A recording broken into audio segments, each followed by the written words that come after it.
Injuries were one of the top stories of the last weeks. Yannick Sinner's hip injury, Alcaraz's arm problem, retirements by Medvedev and Lechka, not to mention Nadal's continuing health problems. I would like to give you some simple solutions that you can implement to avoid injuries, but the truth is that many of the common solutions proposed for injury prevention turn out to be pseudoscience. Bite guards to correct occlusal problems, cryotherapy, ultrasounds, TECAR, TENS, hyperbaric chambers, taping, and magnetotherapy.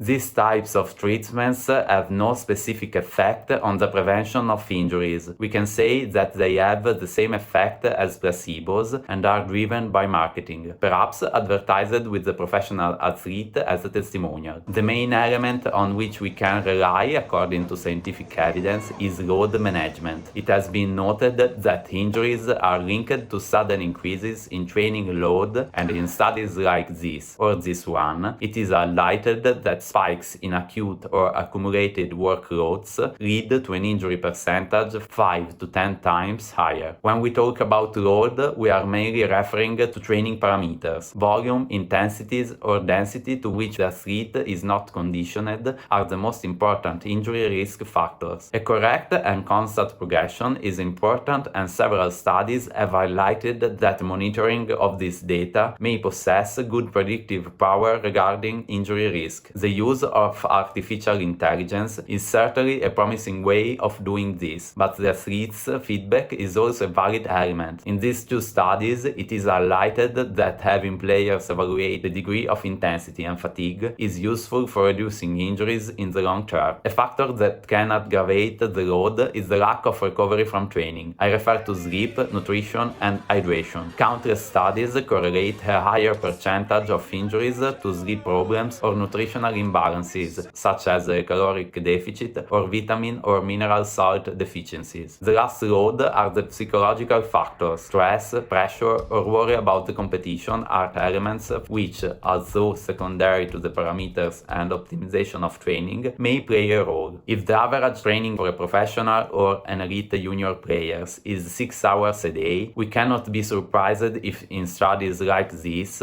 where 73 junior elite players were monitored for 32 weeks, 67 players reported 187 injuries during observation with a very high percentage of overuse injuries. The case history is very similar if we analyze college players. Acute injuries are rare, 1/5 to 1/10 of those related to overuse, and this happens because there is a strong tendency to maximize the volume of play to speed up improvement. But apart from the injury problems this lead to, it is not effective for performance if we ignore that the stimulus must be specific and that we must focus primarily on intensities, on the player's ability to play harder and faster balls, not on training him to play as many balls as possible. Most professional athletes and coaches make mistakes in managing training parameters. Players don't play too many tournaments as we often hear, but they just play too much. Furthermore, recovery from training stimuli is a part of the training process and the first principle to allow the athlete to supercompensate. Instead, overtraining syndromes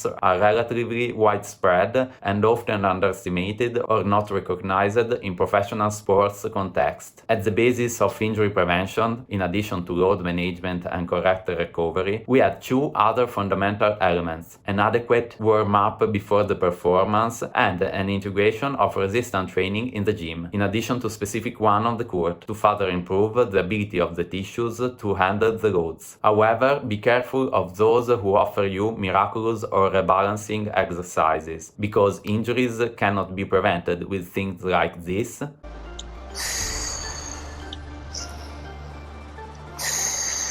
Like this. I'm traveling with my physio, I'll go see him, we'll stretch, or Alan will stretch me as well. Or like this. Basic test of being able to squat down really you weren't able to get very low. We'll talk about it again, and even stretching has scientific evidence that is far from clear. Multi-joint exercises such as the deadlift, squat, bench press, and pull-ups have absolutely better evidence. What is certain is that if after 4 hours of tennis we add 2 hours of gym workout to athlete, we are not preventing, but we are putting him or at risk of injury. Training is both a science and an art, but all too often trainers shun the scientific aspects and think of themselves solely as artists that can do whatever he wants with the parameters and the athletes. Load management and progressiveness is the only true way to prevent injuries, and we must fight the idea that prevention or rehabilitation is done passively by lying on physiotherapist's bed through massages and various electromedical devices. If you want to know how to manage an injury and why the correction of postural imbalances is greatly overrated in injury prevention, subscribe to the channel. See you next time!